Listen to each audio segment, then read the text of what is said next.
abantu babe ne-understanding ngezinto ey'thize. Now, as I'm doing this, I will also have to check whether I'm audible. So ngiyazi ukuthi abanye balele, abanye abalele. So I'll speak with those abangalele. Abalele sizobaxolela. But we'll have to see what is it, what's happening. I-sound yami nelakhujana yami today kuzwakala good. I'm happy. So yeah, angiqhubeke. Let's talk about things that are important, issues that are affecting our daily lives. Umshado. Yini umshado? Well, my definition will be Umshado is an institution that was created by uNkulunkulu, God, where he wanted to create a society. So before uNkulunkulu aqale akhe society, wathi ukuthi akhe family, umfazi nendoda, so that the two will be able to have kids, and then subsequently nation building. So the direction to uNkulunkulu. But before even you can talk about the direction to uNkulunkulu, another thing that we must make emphasis of, Ilena Eti, if you want to build a nation, put more focus on Umshado. If you don't put focus on that, it will be very hard for you to build a nation. So now a nation is built through husband and wife. The other day, I wanted to speak about something very interesting. Ukuthi we are a generation engenabo baba. But trust me, akhona amadoda. But we are the fathers. So in other words, we are a generation that is not even monitored. That promotes a sperm donor more than promoting responsibilities, that when you sleep without a condom and the lady is pregnant, we must then take responsibilities. But unfortunately, we are a nation that does not care. We asnend up. But I just want to talk about five, if not six things. Then I'm done. And then ngelilanga ngizobuya and have another debate on something else. But we must keep a society to somewhere.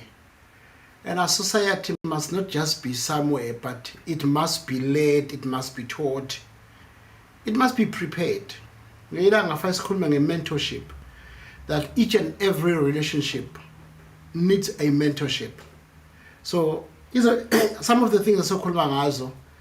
And ngelilanga when God is good, we'll have a guest. Esizokhuluma naye, talk about issues zempilo, social issues, political issues, issues of economy, the structuring of it. I mean, a lot of things, issues of religion, because we have so many religions, which is the best and why that is the best, without criticizing the other. So those things are important that we'll talk about. But today, Umshado, marriage, and I just want to make the emphasis that uglobola, and then uglobola, umembeso, white wedding, umabo, ingqibamasondo, yonke lento leyo. those are stages towards marriage. Akuwona umshado. Umshado is when two people from different backgrounds coming together, building a family, and of course having sex. And by the way, according to the Bible, meaning sex is supposed to take place within a certain institution, and that institution umshado. But yeah, we do sex outside umshado. By the way, sex is like fireplace in the house. You see,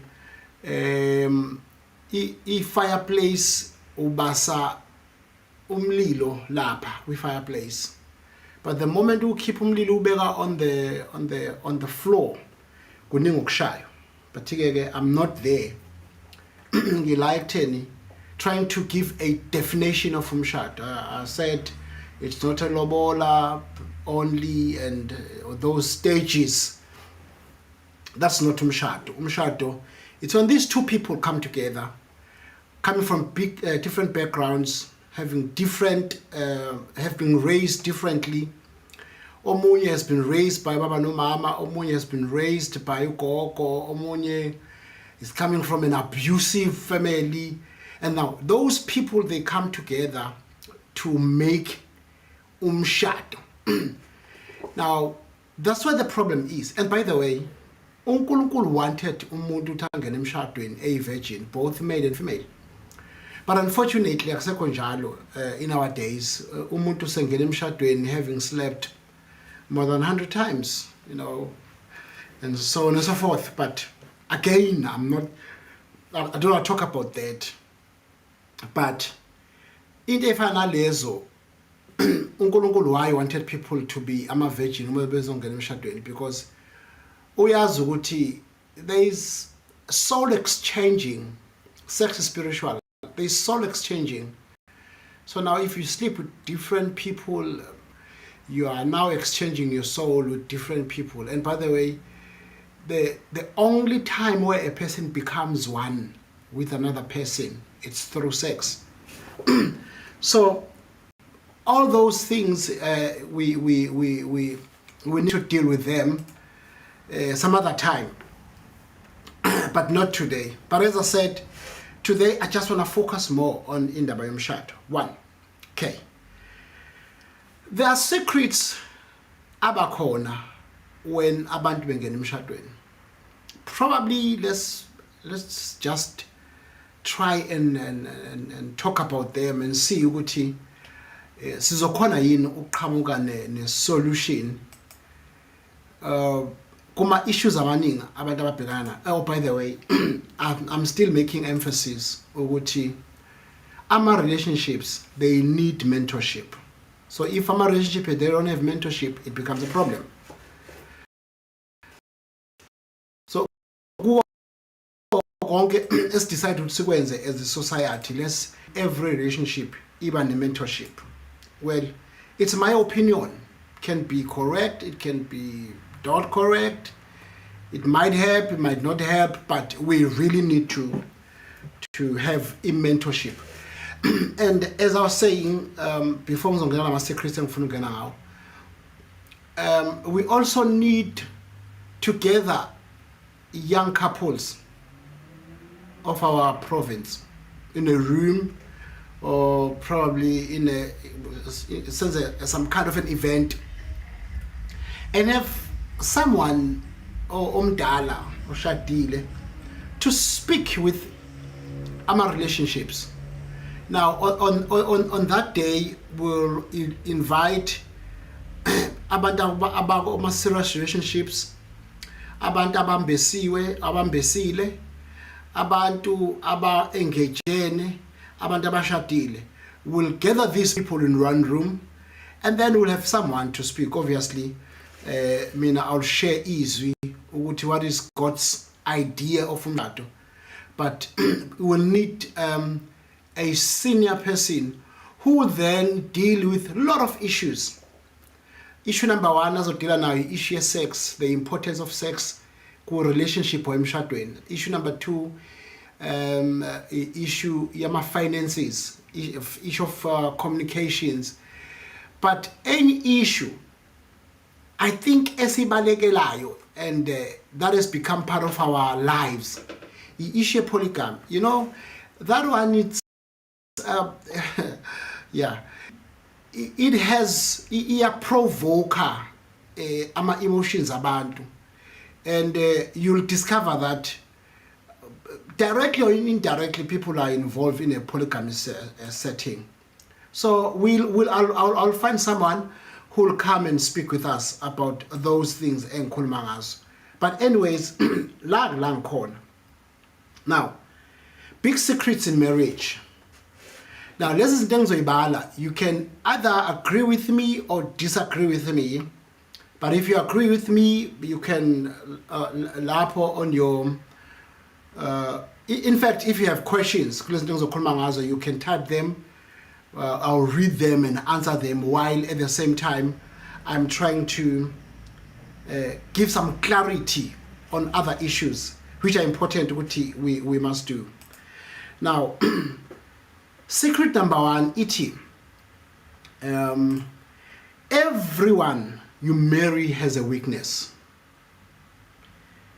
Only God does not have a weakness.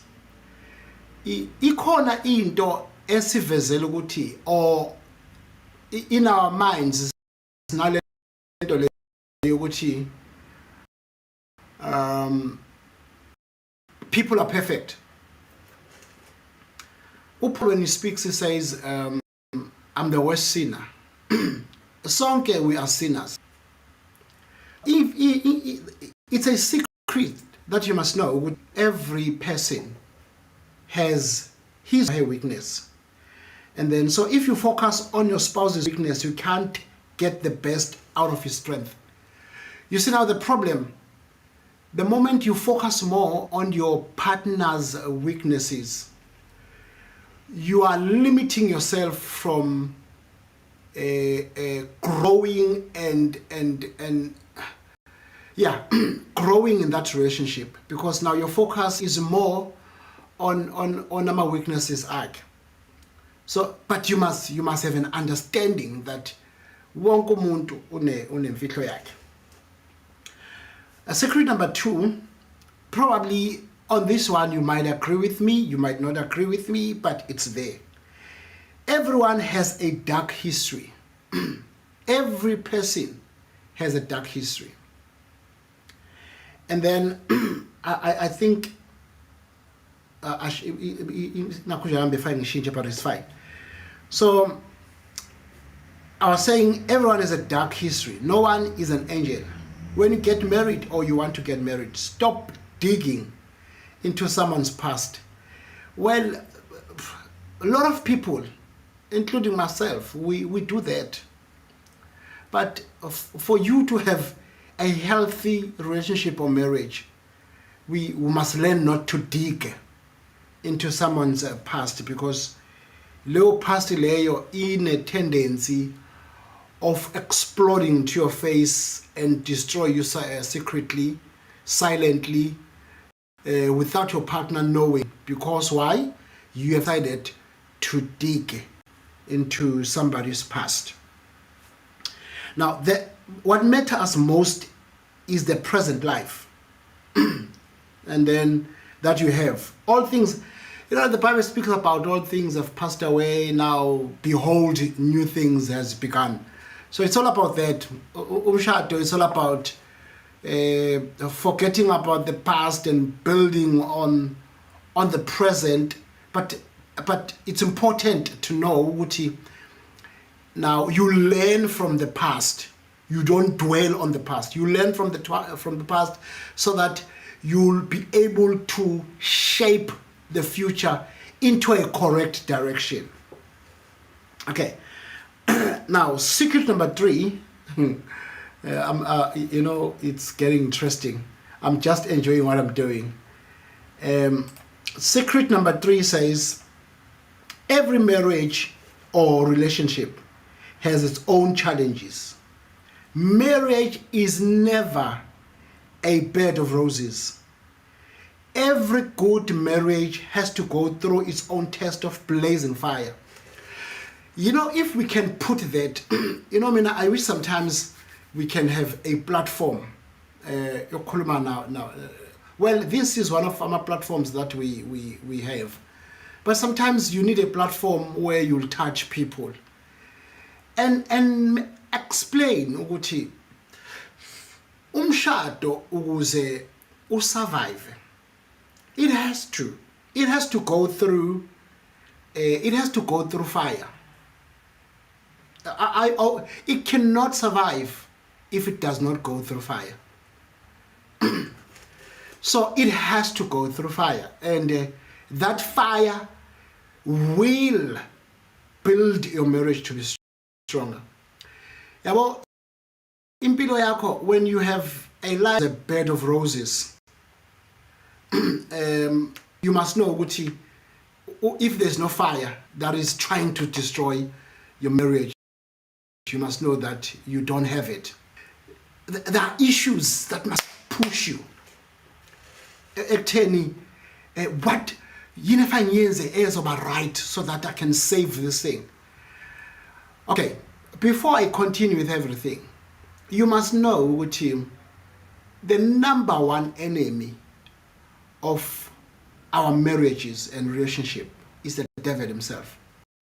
Because remember, this institution is the only institution ekwazi ukuthi give birth to a newborn and nurture a newborn, teach born, becomes a man. Then, because umshado, with marriage, you must give birth or fall pregnant, and number 2, you must nurture, number 3, you must train, number 4, after training, release, because you are now multiplying yourself. So whatever that you'll be preparing and training here will be multiplied. So in other words, there will be a lot of Moyo institutions, because the training from within was well structured and is good. So can I have you khona usizo engilidingayo engithembayo ukuthi ungangisiza ngalo? Sure, why not? Because we are here to help.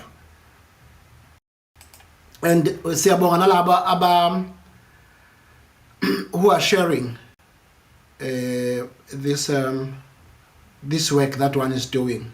Musa, now let's continue. I think a bit blurry. I don't know why video but true love proves in times of challenges. Because any of 45 finally see understand the ukuthi there will be fire, and now 2 we are learning that there will be challenges, because fire and challenges are 2 different things. So we must know ukuthi uthando long impela must go through fire and challenges. So that is important. You'll never grow if your focus is to have a romance always in your relationship or emshadweni wakho. It won't work. Trust me, it won't work. Sengilahlela ama notes ami. Okay, okay, you must make up your mind to stay with your spouse in times of need. Remember the vow, for better, for worse, in sickness and in health. And in health be. You see, this is another thing. We make vows. We make vows, and in those vows, sihlale bese uthi ayi mina ngenziwa kanje, mina nje ngenziwa kanje, I'm gone. You don't need to go. Build. You were created to build. So build. It's important. Angazi ukuthi sekutheni kubantu nabengasafuna ukwakha, kodwa ke build. It's your responsibility. You must build. Ubani uzokwakha?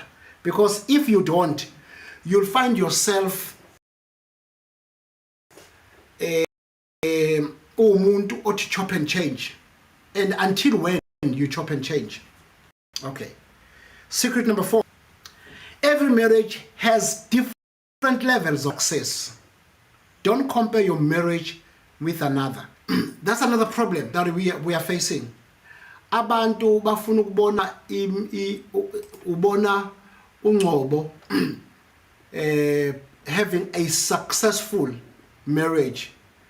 And then I hope in network yami ayingiphazamisike at this time because ngisuka ngathi okay, let's continue.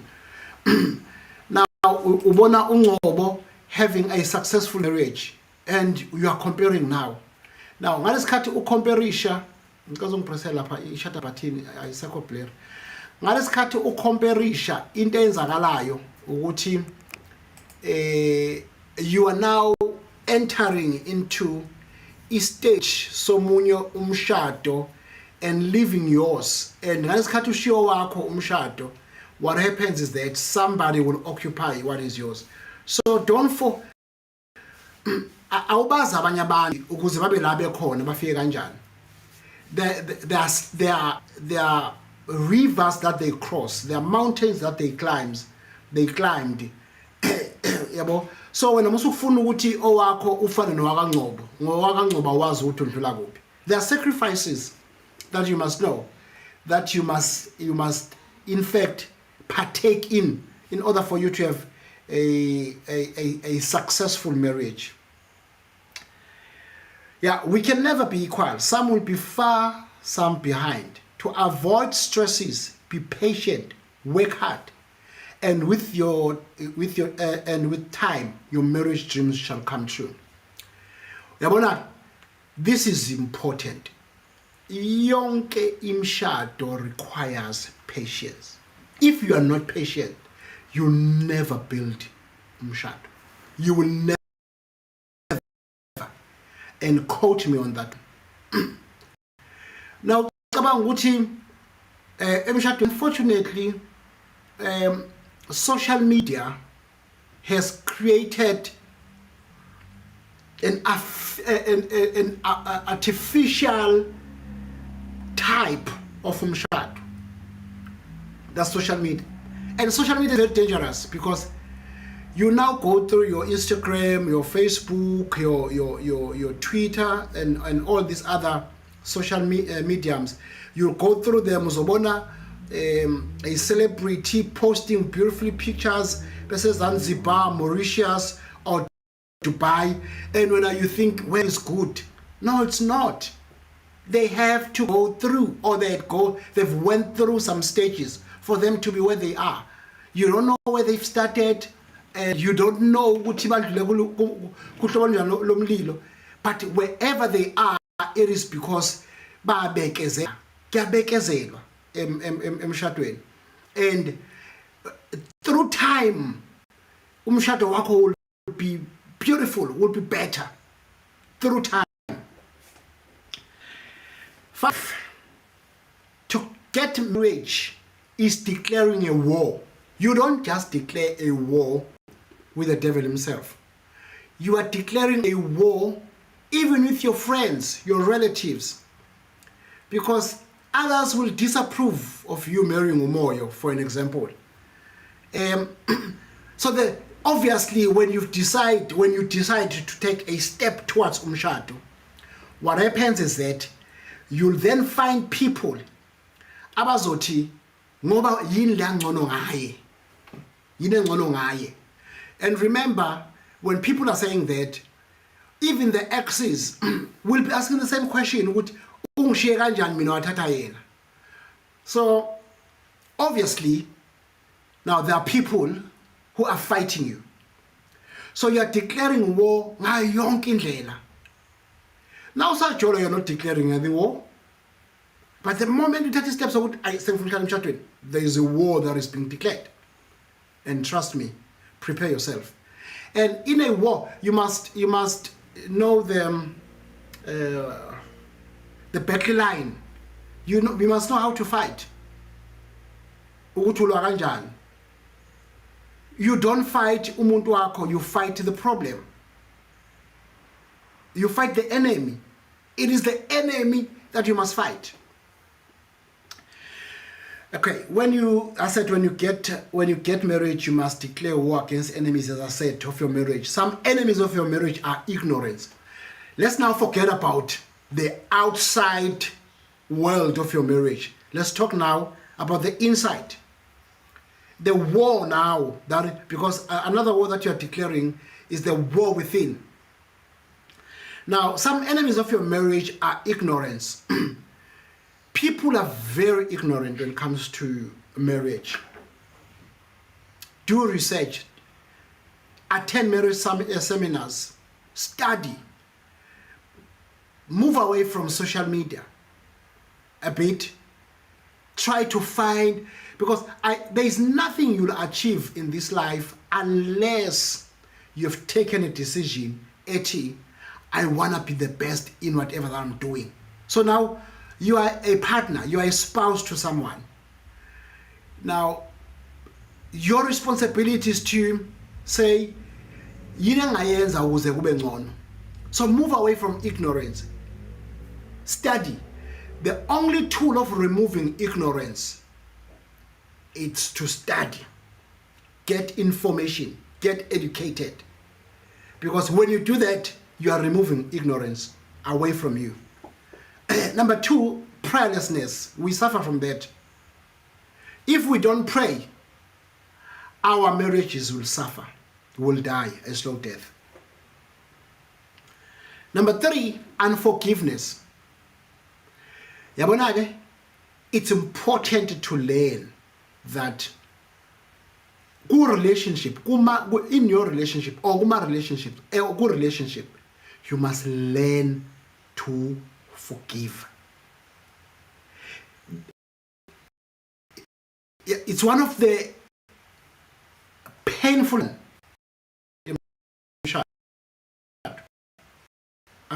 unforgiveness. 1, 2, 3, 4. Number 5, third-party influence. I won't explain much on that one. I think you have an idea what I'm talking about. Third-party influence is very dangerous. You need to move away from them. I don't know about my network. I hope if you can still hear me, please shout, raise your hand, or just say we hear you. Remember, I'm trying something, so in network so if but if you can hear me, please alert me what you guys can hear me.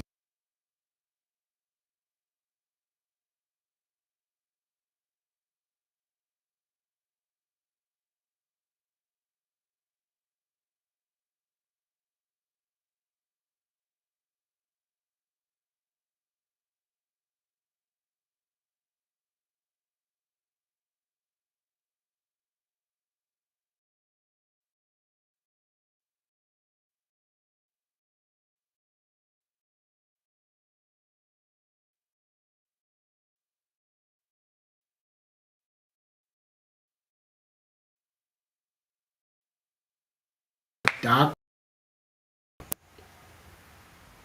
geographer, but even though but you can still hear. Okay, if you can hear me, guys, please let me know. It's the network. I'm gonna kill this network. I hope.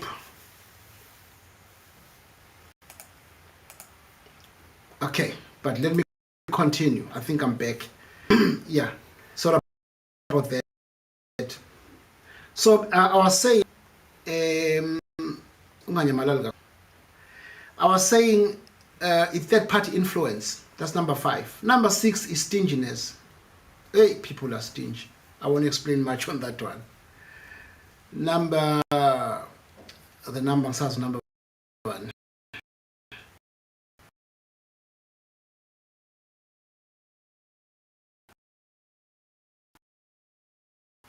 But lack of love.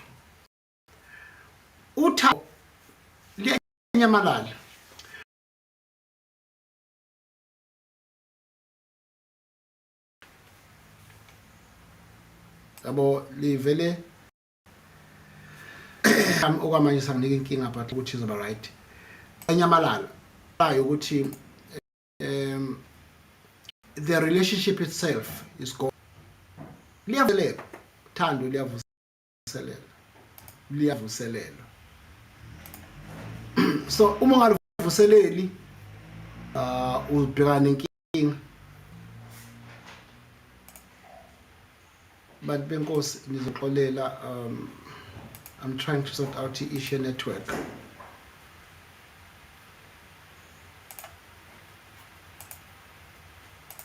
I just want to check ukuthi okay kusezwakala kahle yabo if viewership isidropile but kusezwakala kahle please let me know uma kusezwakala kahle noma nisangiboni kodwa ke angiqhubeke let me finish. Right, lack of love, rudeness. People are okay. People are rude. I was besemshadweni be rude. You can't. So you need to find it. Oh, okay. Let me put it this way. Emshadweni, you put in a relationship, you put your emotions aside. Now both indoda nomfazi, you put your emotions aside, because if you listen more to your emotions, you are opening a gap for the enemy to come in and destroy your relationship. So emotions aside. Laziness. People are lazy. Disrespect. We normally say indoda iyathanda umfazi uyarespect. Those two there are no conditions attached to them. You love, you respect. There is no condition. You don't respect because you are loved. You don't love because you are respected. There is no condition whatsoever. But people have a tendency of farmer conditions. No conditions are allowed. Love unconditionally, respect unconditionally. Number second to last, cheating. Enyo ento destroyer imshado. Ikakhulukazi cheating ilima because in more okay let me share this joke. This one it's a joke. They're saying men are cheaters. Amadoda cheater kakhulu. They cheat a lot. And they get caught now and then. Okay. And then they are saying women don't cheat. But what happens is that when the child is 18, 19, i-DNA nayifika ithi ingane akusiye ndoda. So it's a joke. But cheating destroys ilento enemy yomshado. Lastly, be ready to fight to maintain your marriage zone. That's the only zone you have that you must fight for. Ntokozo uthi pride uthandweni bakithi uma nixabana engayibi ofuna ukudala uxolo nivele phakame nonke ithiwa into enjalo. Yabona leyo intokozo ifuna ilama emotions phakathi. Into ezenza ukuthi abantu bangafuni ukwehla babe nempakamo, they are emotional. Emshadweni, if we can learn to put our emotions aside, we will survive. Secret number 6. I'm almost there. Yes, guys, I'm a secret out of 10, ending in the slow. Secret number 6. There is no perfect marriage. There is no ready-made marriage. Marriage is a hard work. Volunteer yourself to work daily on it. Marriage is like a car that needs a proper maintenance. If you don't maintain it, izoku disappointa ohambeni lakho. So umshado is like that. It's like a car. Maintain it. Work on it. Don't expect the next person to work. Do your part, she'll do her part. Do your part, he'll do her part. But work your marriage. Because okay, let me say this. It might not be a nice thing to say. If you don't work and fight for umshado wakho, kunabantu outside abakutsile abathi nje sifuna ukungena. Because kunabantu abathi if ekwazi ukuhlala nalo umuntu kusho ukuthi the person is good nami ngifuna ukuhlala naye. So work on it, fight. You must fight. You must, you know. Shade ngiyaliwa, you fight. Indaba yokugoqisa ukuthi hayi mina ngizothandaza nje kuphela baba onamandla egameni kaJesu umsebenzi. Yet you are ignorant. It won't work. But ke angikho apho.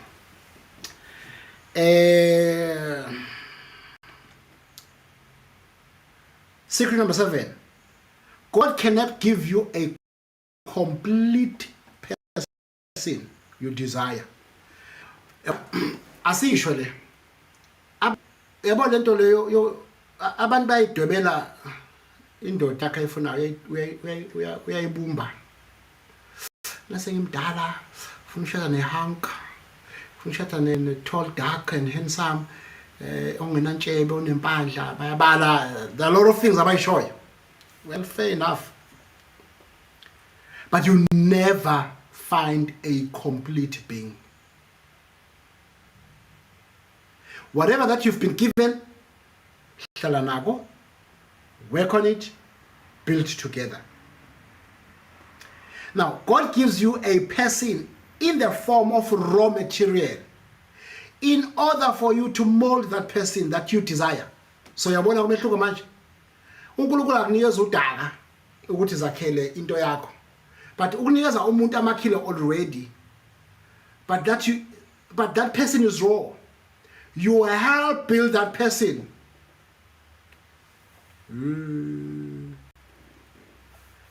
Athi ngidlule. Aningizwa. Kwasho umfundisi sontweni aningizwa. Hayi aningizwa. La abayizwanga ke. But you've been given a raw material. That raw material requires you with both your hands help and build it. You build yabo ufika kumuntu an example ufika kumuntu uthola uthi ubegqoka iunderwear engane. That's a raw material. You build that person uthi awasagqoka lamanda sigqoka ama-under nje yabo ufika umuntu bevuye kusena ngabugeza ubuso. It's an example. So nasufikile wena uyamtshela hayi before yokwenza ukudla geza ubuso. Now you more material so that uzokwenza exactly what you require that will make you happy. I-happiness yomshado ayideterminwa ukuthi umuntu ufike perfect. It determines ukuthi what effort are you putting to make sure that you are happy. So i-happiness yomshado wakhe sezandleni zakho.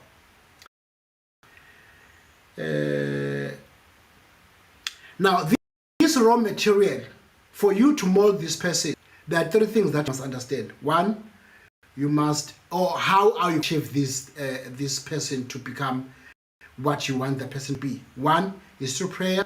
3, love. 4, patience. Those 3 things are important. Note them down. Even after this show or after this, whether it's a show or what, but note it. Prayer, love, patience. Those 2 things, they mold what God has given you. That raw thing, the air moldega. 8, getting marriage is taking a huge and massive risk. You cannot predict what will happen. So leave a room for adjustment. Just leave that room for adjustment.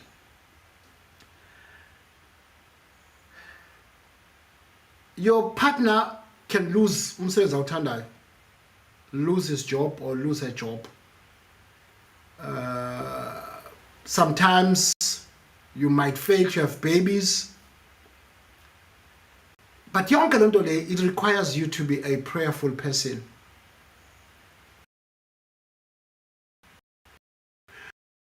Because if you don't pray, I believe what leads to divorce, the lack of prayer kuma relationship nasemshadweni. And know this, don't pray harder. Bible speaks about praying without ceasing. When you don't pray harder, you are taking a path towards a divorce. Number 10, every has a price to. Marriage is like a bank account. It is the money deposit that you withdraw. I hope le yabambeka. Hope yabambeka le. It is the money you deposit that you will draw.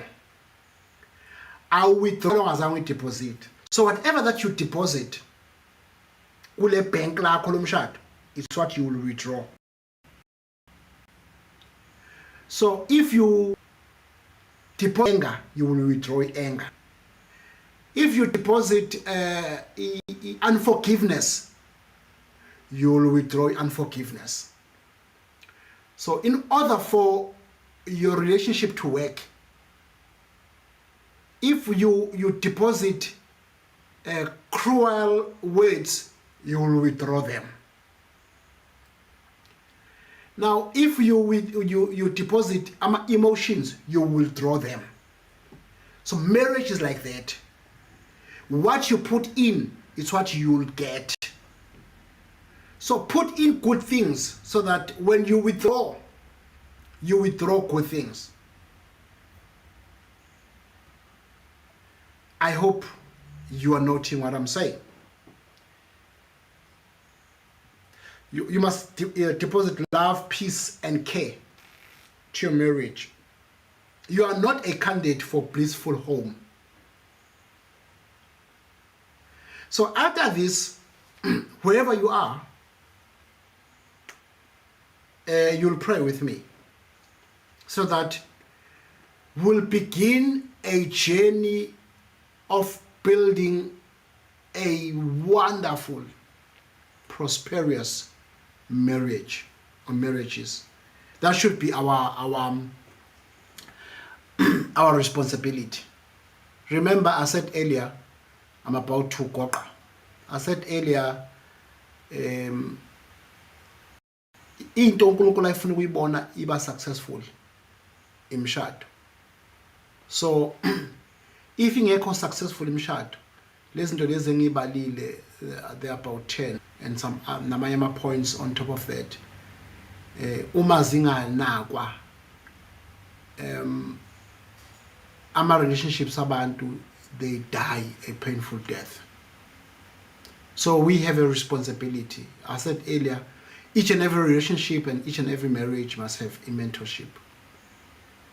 Because sikhula kwi society where there are no fathers, because abantu who must train abafana to be amadoda obaba, abantu must train amantombazane to be amakhosikazi omama. Angisho ukuthi your greatest achievement should be umshado, but when you are blessed with umshado, there are things that you must follow, you must understand, you must do. If you don't follow, understand these things, you are running a risk of being in a relationship that will die. So we have a responsibility of building these families, of building these marriages. As I was saying, probably sometime this week or next week, I'll have a guest. I'll set up a studio and have a guest. Esizokhuluma nje naye ukuthi yini efanele yenziwe emshadweni ningafanele yenziwe emshadweni. We'll get experts, we'll spend some time on this subject. Get expert, abafundisi, and many other people who might be able to assist us in making sure that we are building a nation. Because if we are not building this nation through Umshado, we are running a risk of having society again fatherless. And when the society is fatherless, drug dealers and drugs become the order of the day. Prostitution becomes the order of the day. Lawlessness becomes the order of the day. And the government cannot do much. You see, the government can work to a certain extent, but abantu must give a helping hand in making sure that our society becomes a safer zone. Abantu abasemshadweni. So we really need to build imshado. We really need to have an understanding what is it that God wants ngemshado. What is it that you must do? How to apply these things in ngazo, because ukwazi it's something else and application is something else. So we must provide knowledge and application that becomes a wisdom. Because if there's only knowledge without application, it will never be a wisdom. So wisdom is when you know and you apply. So with those few words, I just want to pray with you. And after praying, you can ask me any question bugele. I will answer them, then we're done for today. Heavenly Father, coming God Jesus of Nazareth. The people who are listening and watching to this smallanyana lesson about Umshado. And abanye babo is either they are engaged or they are part of it or they want to be part of it. And abanye babo bane fear yokuthi how if it is not working. But through you we want to teach them ukuthi you've given us hope ngemshado, and we will teach and make sure that they are being mentored nama fears abo abeke esayidini, so that kuzo zonke izinto ababhekana nazo ezibaxakile bazi ukuthi but wena uNkulunkulu ufuna ukuthi imshado yabo iba successful. So I pray for each and every individual who's watching this show. Nkulunkulu namandla ukuthi give them strength, give them energy, give them perseverance, and most importantly, uvuselele uthando lama partners abo. I pray, Father, egameni kaJesu Nazareth. Amen. Kukhona yini onombuzo? You can type your question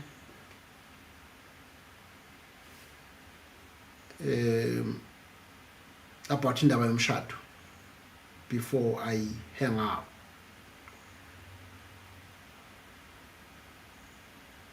According to you reap what you sow. So nasemshadweni sireap what we sow. Yeah. Ukhona mhlambe ofuna ubuza something before ngivale, because I'm done actually. Dogozo, do you have anything to ask? Makhumalo, do you have anything to ask? Sometimes I was born to one and because bengizobuza one by one, but uma khona nombuzo, I just want to entertain umbuzo wakhe. Uma ni covered, nisho ukuthi you are covered. Ayikho phela mna nje ukuthi ukhulume nabantu aba understandayo. Ubhale nje ukuthi I'm covered. Thank you for covered. Thank you, Lord.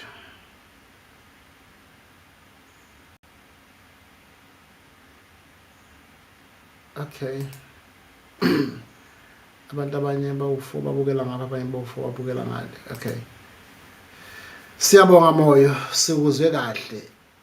Uthi masibe Bob the Builder. Yeah. Yes, Bob the Builder. Clan Rose, I'm glad that long time, my friend, but I'm glad to go to you are watching. Khona omunye ufuna uku-add something? Well, I have 10 minutes more. But if you want to show something, I'll okay. Yes, I do have questions, but I will talk with you private. Okay, and that was understood. Khona omunye ufuna Makhumalo ngizwe na uthi silayele umfundisi. Do you have any question? Well, with you, I'll laugh a bit. But you're just somewhere here. In fact, you are of this show. Sit here, ngikubuze imibuzo, and but if you do have a question, I'll gladly answer your question. But guys, it's important that we treat Umshado yethu with honor, dignity. It's important that we treat each other with love, and make sure ukuthi uthando becomes the order in the house. If that does not happen, you must know ukuthi imshado ifuna ukubuyekezwa sibone ukuthi silungisa kanjani. So we are here to make sure ukuthi you have a perfect wedding. By the way, no one is perfect emshadweni.